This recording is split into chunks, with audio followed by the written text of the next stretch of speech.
Hello, everyone. This is Attorney Mary Ann Hamisola Adriano, and I decided to make this video to help our confused law students or bar reviewees. And I am intending to discuss these topics, no, series of videos in Bisaya. So, kanang sagol English o Bisaya para mas maklaro, mas masabtan sa ato ang mga students o mga reviewees. So, ang kaning mga videos nga akong ipang-upload kay based ni siya sa kanang bag-o nga bar syllabus for September 2023 nga bar. So ang akong ipang-upload nga videos mo follow ra sa katong syllabus, okay? So decided to start with remedial law. Unya kung naamoy copy sa syllabus sa remedial law, makita ninyo dito nga ang first topic is kani substantive law versus remedial law. So atong i-distinguish ang substantive law o ang remedial law. So magsugod na ta. So tan-aw na to no ang jurisprudence. So when we speak of jurisprudence, that means mga rulings na siya sa Supreme Court. So in the case of Bustos versus Lucero, ang substantive law o ang remedial law were distinguished.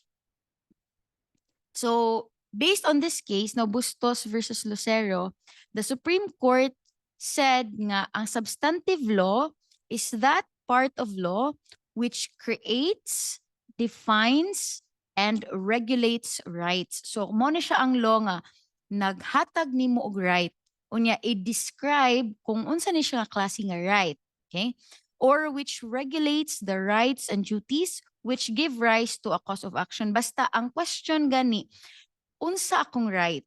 Na ako'y right? Okay? So if mao ni akong right, unsa man ang obligasyon sa lain nga tao? Na ba siya obligasyon to respect my right? So kana siya kung pangitao na nimo kung naa ba kay right ug unsa imong right, adto ka mo tan-aw sa substantive law, okay?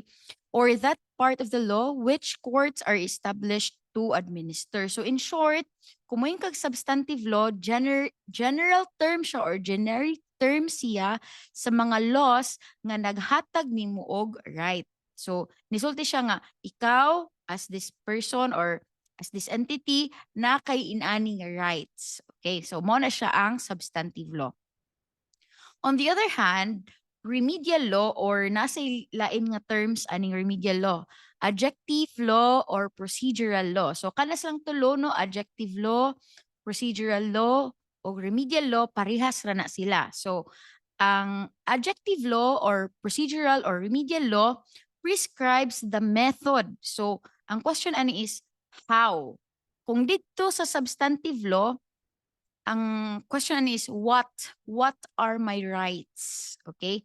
And then sa remedial law is knowing nga na ako'y right nga inani, how can I enforce my right? So method siya, method.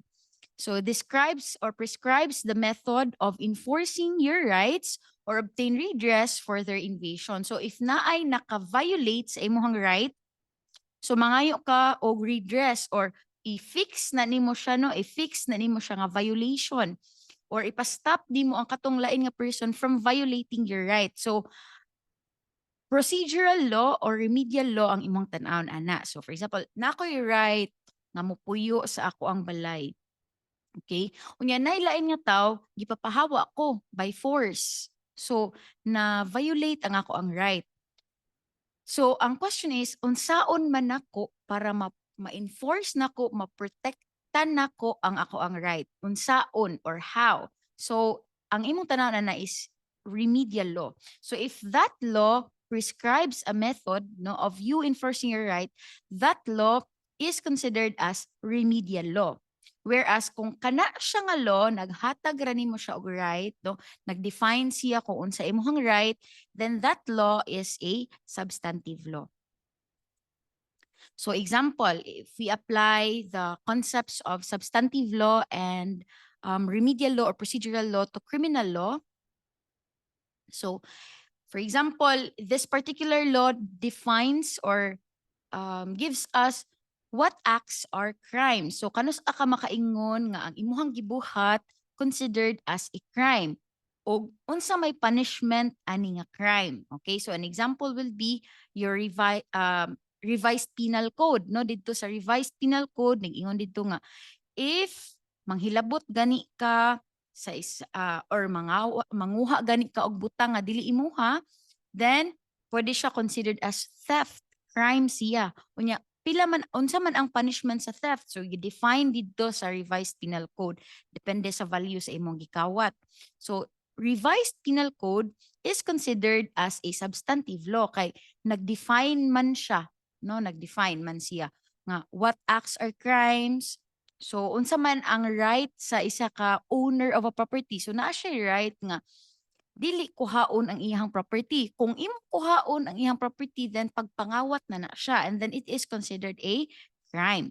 So if you are the one, kaning, if you are the victim, so nangawat nimo, victim ka, so next question is, unsaon man nimo pagbawi sa gikawat ug unsaon man pagpunish atong person nga nangawat.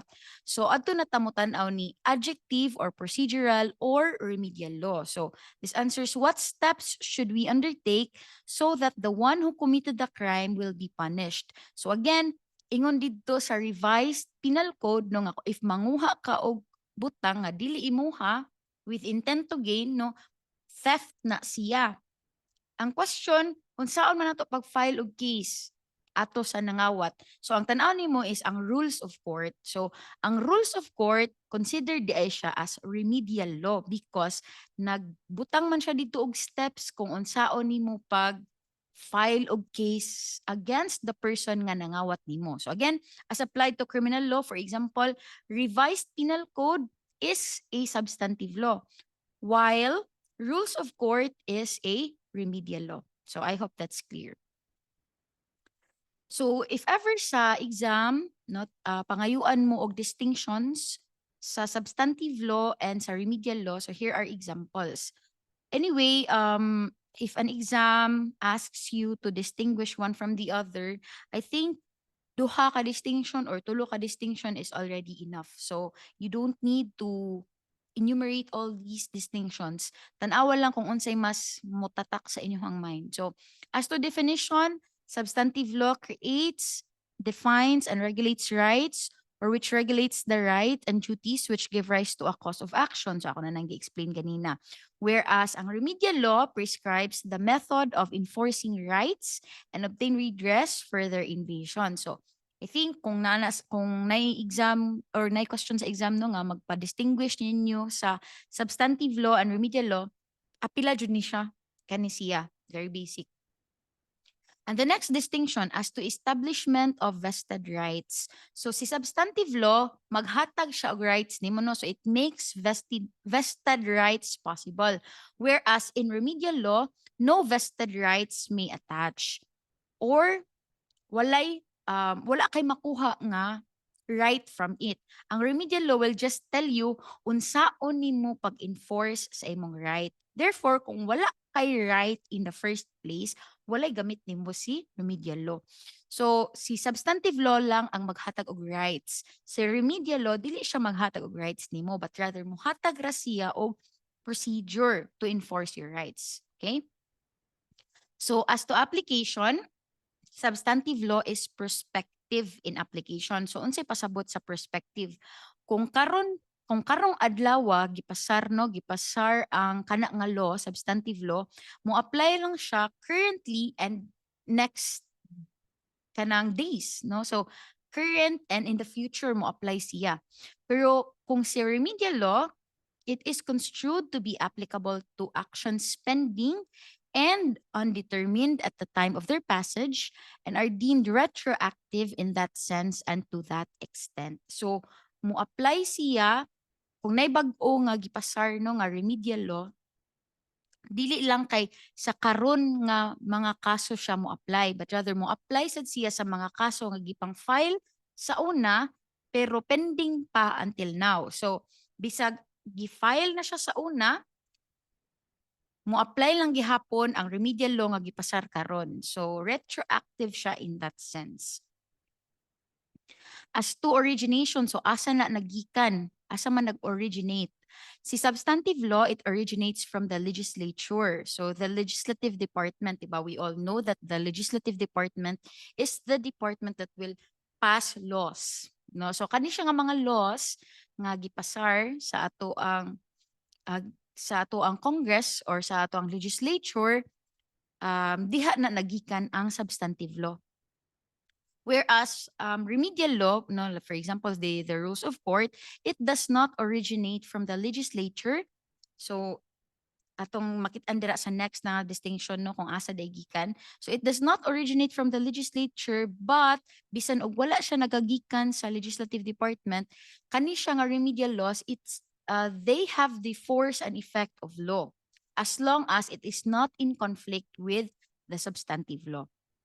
So, as to the authority of the Supreme Court, si Supreme Court, bawal siya mag-enact or mag-pass og substantive law. So, si Supreme Court, limited lang siya in promulgating or enacting procedural laws or remedial laws. Okay, so ang kaning mga remedial laws, gikan na siya sa ato ang Supreme Court. Okay, gets? Now, let's test your understanding. So, I have this question captured from the 2011 bar. So excess action for sum of money against Y amounting to 80,000 accrued before the effectivity of the rule providing for shortened procedure in adjudicating claims that do not exceed 100,000. So ni-file ko no si X o kaso against ni Y amounting to 80,000. Nya kani siya nga kaso na file siya before na pasar or before na effective ang bag-o nga rule kuno nga magpa-shorten sa procedure sa mga kaso nga wala nilapas og 100,000 ang amount. So X filed his action after the rule took effect. Okay. Oh, so sorry. So safe di akong gi-mention ganina no. Ang katong utang ni Y against ni from X di ay ni nahitabo siya before sa effectivity sa bag-o nga rule. Pero ni file si X after na ni take effect ang bag-o nga rule nga katong nagpapaspas sa procedure in adjudicating claims that do not exceed 100,000. So ang question is, will the new rule apply to his case? So A, no, since what applies is the rule in force at the time the cause of action accrued. B, no, since new procedural rules cover only cases where the issues have already been joined. C, yes, since procedural rules have retroactive effect. Or D, yes, since procedural rules generally apply prospectively to pending cases. So again, na-file niya iyang action after the rule took effect. So after karon ni pasar ang rule, then after pa niya gi-file ang iyang action. So will the new rule apply to X's case? The answer will be D, yes, since procedural rules generally apply prospectively to pending cases. So that would be all for this first topic, no, the distinction between substantive law and the remedial law. So next topic, tanawa lang inyong syllabus and then I will cover it in my next video. Thank you for listening.